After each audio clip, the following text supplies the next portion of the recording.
Hello मेरे प्यारे बच्चों, कैसे हैं आप लोग। आई होप सभी लोग बढ़िया हैं, मस्त हैं, जबरदस्त हैं। ओके, तो वेलकम बैक टू क्वेश्चन पूछो। माय नेम इज विशाल लंगवार और मैं हूं आपका मैथ्स टीचर। और आज इस चैप्टर की आखिरी वीडियो के साथ फिर से आ गए हम आपके साथ। ओके, तो ध्यान से देखिए बच्चा, क्या है एनसीईआरटी प्रश्नावली 1.2 का प्रश्न नंबर 3 है हमारे पास। क्या है कि सिद्ध कीजिए कि निम्नलिखित संख्याएं अपरिमेय हैं। हमें सिद्ध करना है कि ये निम्नलिखित जो संख्याएं दे रखी हैं। तीसरा सवाल है, अगर अभी तक हल नहीं किए हो बालक तो पहले कर लो। कारण क्या है करने का? सिंपल है भाई, आपको आ जाएगा। जहां गलती होगी वहां मैं बता दूंगा। ओके, तो अपरिमेय है तो इनको आपको क्या करना है, सिद्ध करना है कि अपरिमेय है। पहली संख्या हमारे पास 1/2। ओके, तो चलिए पहली संख्या शुरू करते हैं। तो बेटा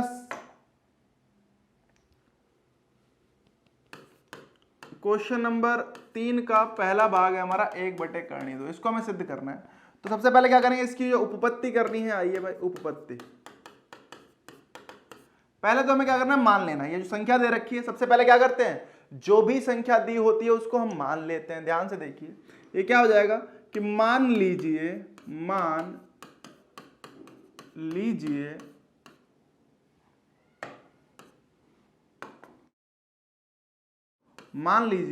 कि 1/2 एक परिमेय संख्या है। इसको क्या मान लोगे, इसका उल्टा मान लिया हमने। क्या मान लिया कि परिमेय संख्या है। ठीक, मान लिया सर। अब क्या करें, अब अगर हमने ये मान लिया तो हम कह सकते हैं कि 1/2 को मैं क्या लिख सकता हूं, मैं बेटा P/Q के रूप में लिख सकता हूं। क्योंकि भाई परिमेय संख्या को तो P/Q के रूप में व्यक्त किया जा सकता है। जहां P और Q क्या होते हैं, पूर्णांक होते हैं। जहां P और Q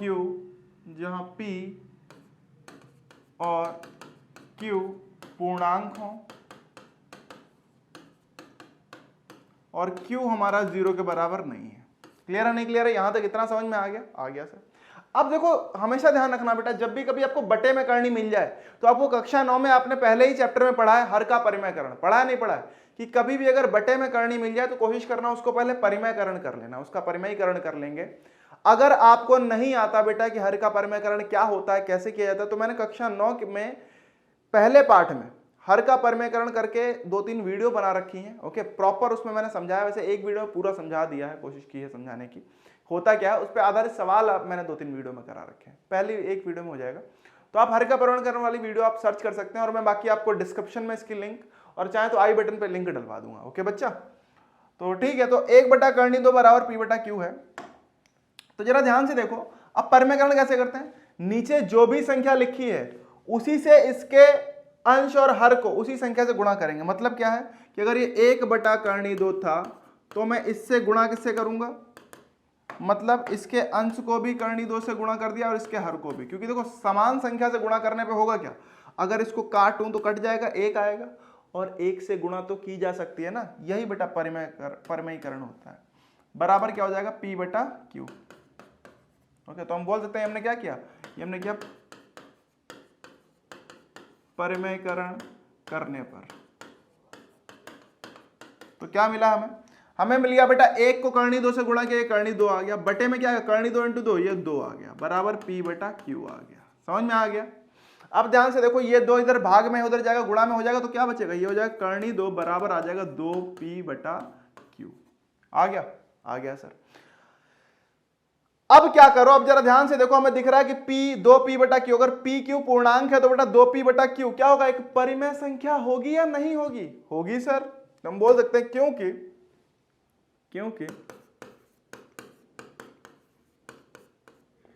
P और Q पूर्णांक हैं, अतः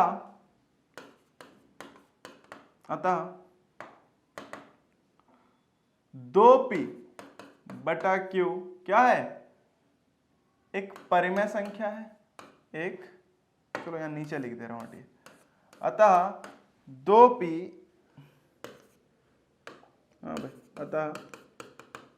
2P/Q एक परिमेय संख्या है। अब अगर ये परिमेय है तो हमारी ये भी परिमेय होनी चाहिए, क्योंकि भाई अगर बराबर के एक साइड मान लो दायां पक्ष अगर परिमेय है तो बायां पक्ष भी परिमेय होगा, तभी तो बराबर होंगे, क्योंकि परिमेय संख्या कभी भी अपरिमेय संख्या के बराबर नहीं हो सकती। समझ में आ रहा है? तो बेटा हम कह सकते हैं अतः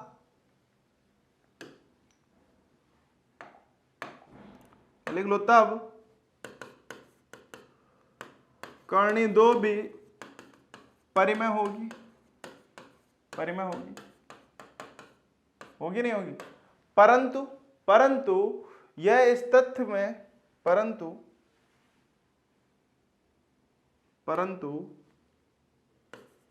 लिख लीजिए, परंतु इससे इस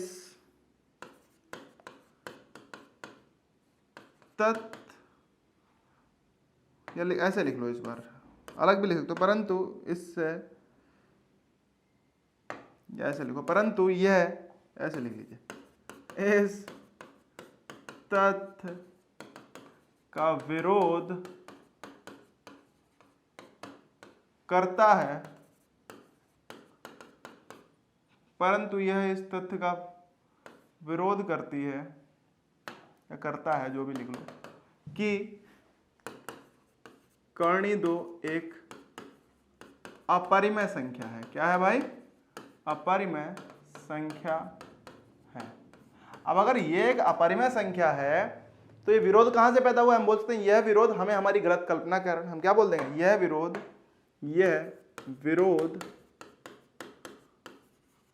हमें हमारी गलत, या फिर त्रुटिपूर्ण भी लिख सकते हैं हम, गलत कल्पना के कारण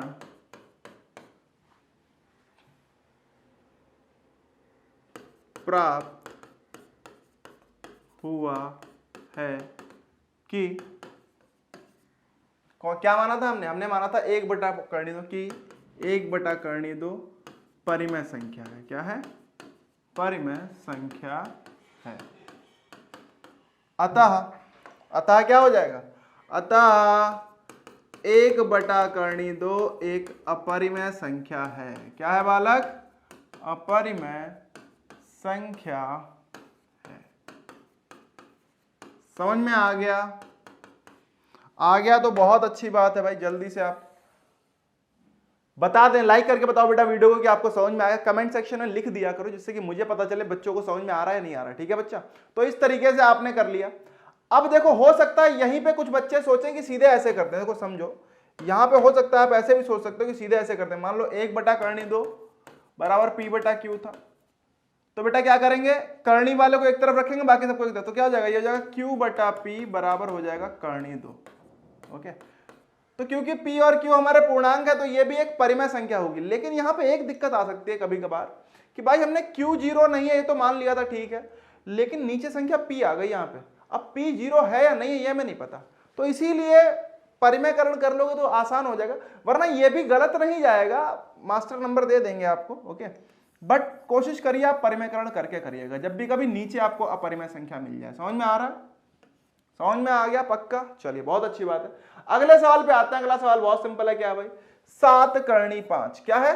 7/कर्णी 5। आओ भाई इधर कर लें, आओ इधर ही कर लेते। तो बेटा हमारे पास क्या है इस समय? सवाल नंबर, क्वेश्चन नंबर 3 का सवाल नंबर क्या है? दूसरा है, मतलब प्रश्न 3 का सवाल नंबर दूसरा है। क्या है भाई? 7/कर्णी 5। ओके, आइए भाई, तो चलो इसकी उपपत्ति करना शुरू करते हैं। उपपत्ति, सबसे पहले तो क्या करना है, इसी को हमें मान लेना है कि ये एक परिमेय संख्या है। अपरिमेय सिद्ध करना है, परिमेय मान लो। तो मान लीजिए, क्या करोगे, मान लीजिए कि 7/कर्णी 5 एक परिमेय संख्या है। क्या है? परिमेय संख्या है।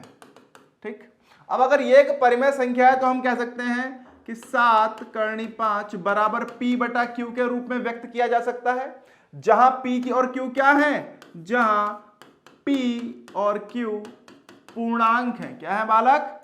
पूर्णांक है, और q हमारा 0 के बराबर नहीं है। समझ में आ गया? Q 0 के बराबर नहीं है, ठीक है।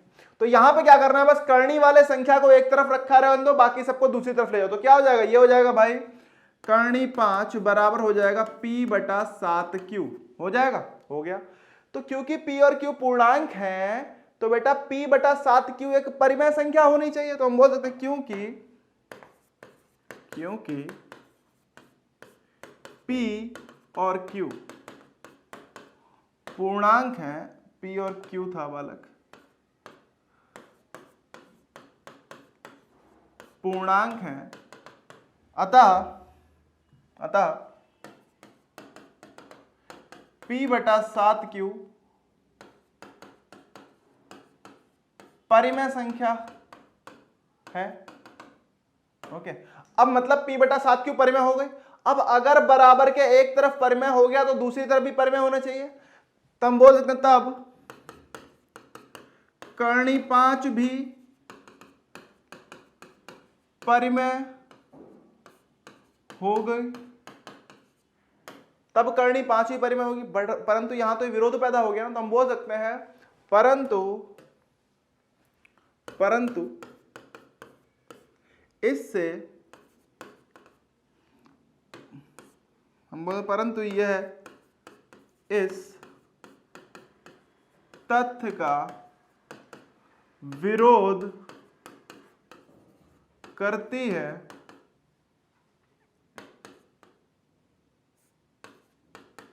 कि करनी 5 एक अपरिमेय संख्या है। क्या है भाई, अपरिमेय संख्या है। अब यह विरोध क्यों पैदा हुआ, यह विरोध हमें क्यों प्राप्त हुआ, परंतु यह इस तथ्य का विरोध करती है कि करनी 5 एक अपरिमेय संख्या है। यह विरोध हमें हमारी त्रुटिपूर्ण कल्पना के कारण प्राप्त हुआ है। तो लिख दीजिएगा यह विरोधाभास लिख लीजिए भाई, विरोधाभास लीजिए भाई, हमें हमारी त्रुटिपूर्ण या फिर गलत जो लिखना चाहें लिख सकते हैं, त्रुटिपूर्ण कल्पना के कारण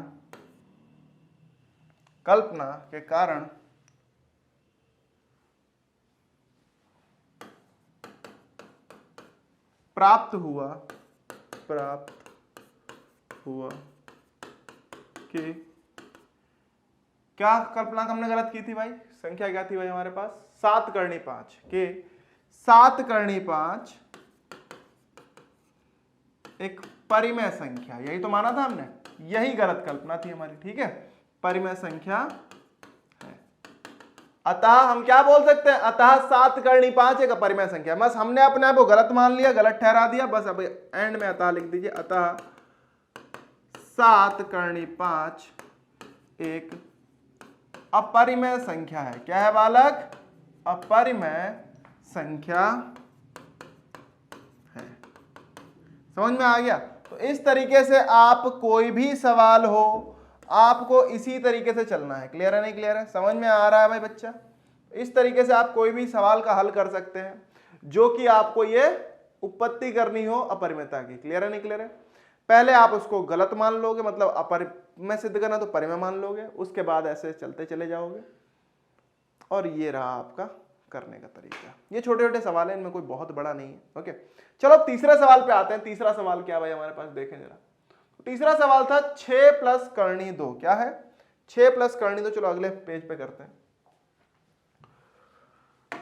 तो भाई हमारा प्रश्न नंबर जो 3 था उसका तीसरा भाग है। क्या है बालक, तीसरा भाग है। क्या है भाई, 6 प्लस करनी 2, 6 प्लस करनी 2, इसको हमें सिद्ध करना है, ठीक है, कि एक अपरिमेय संख्या है। तो क्या करोगे, सबसे पहले सिंपल सा काम करना है। क्या करना है बालक, सबसे पहले तो इसको परिमेय मान लेंगे। चलो भाई उत्पत्ति करना शुरू करते हैं। मान लो भाई इसको परिमेय मान लें। आइए भाई, तो मान लीजिए, मानना पड़ेगा भाई, देखो गणित है, गणित में माना बहुत जाएगा, ठीक है अपने मन से मानते रहना। मान लीजिए कि 6 प्लस करनी 2 एक परिमेय संख्या है। क्या है बालक, परिमेय संख्या है। ठीक, अब अगर कोई संख्या परिमेय है तो उसे p बटा q के रूप में व्यक्त किया जा सकता है। अतः 6 प्लस करणी 2 बराबर p बटा q लिख सकता हूं मैं, जहां p और q दोनों पूर्णांक होंगे। क्या होंगे? जहां p और q पूर्णांक है। क्या है बालक? पूर्णांक है। और q हमारा 0 के बराबर नहीं है बालक, बिल्कुल नहीं है। ठीक है, तो q 0 के बराबर नहीं है। अब हमें करना क्या होगा? मैंने क्या बोला? करनी वाली संख्या एक तरफ, बाकी सब एक तरफ, सारी दुनिया एक तरफ, करनी वाली संख्या एक तरफ। ओके, तो आओ भाई कर लेते। तो क्या हुआ? करनी 2 बराबर हो जाएगा p बटा q माइनस 6। ओके, अब एक अगर मैं परिमेय संख्या में से एक परिमेय संख्या माइनस करूंगा तो सीधे सीधे परिमेय ही आएगी। ठीक है, तो हम बोल सकते हैं क्योंकि p और q पूर्णांक हैं। क्या है? पूर्णांक हैं। अतः p बटा q माइनस 6 परिमेय होगा, परिमेय संख्या है। ओके, अब अगर ये परिमेय हो गया तब हम बोल सकते तब करनी 2 भी परिमेय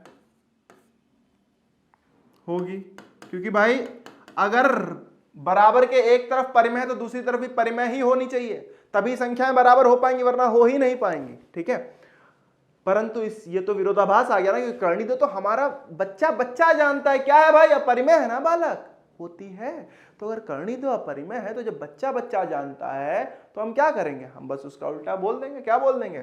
कि भाई ये तो विरोधाभास हो गया, परंतु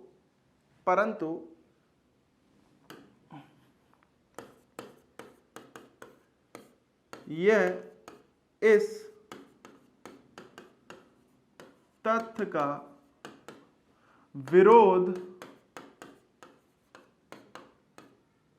करता है कि करनी 2 एक अपरिमेय संख्या है। ओके, यह विरोध हमें क्यों मिला? सिंपल है, हम बोल सकते हैं यह विरोधाभास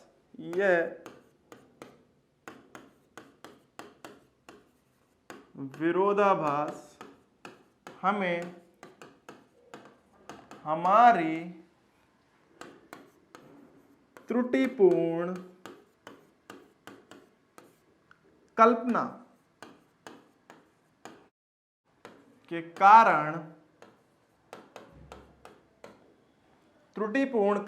कारण प्राप्त हुआ है कि क्या था?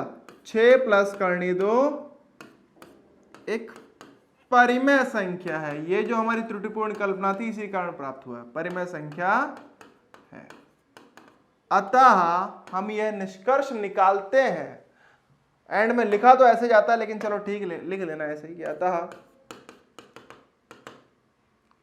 अतः 6 प्लस करनी 2 एक अपरिमेय संख्या है, अपरिमेय संख्या है। क्लियर है?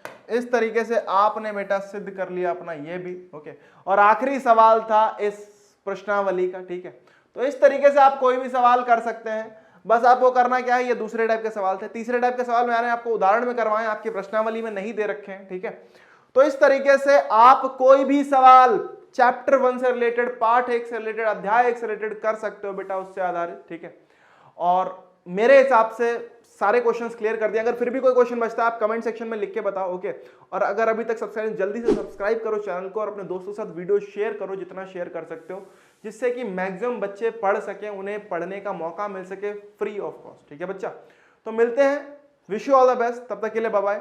और अगली बार से नए चैप्टर की शुरुआत करेंगे हम, जो है हमारा बहुपद। क्या है? बहुपद। ओके, तो चलिए मिलते हैं, ओके बाय बाय।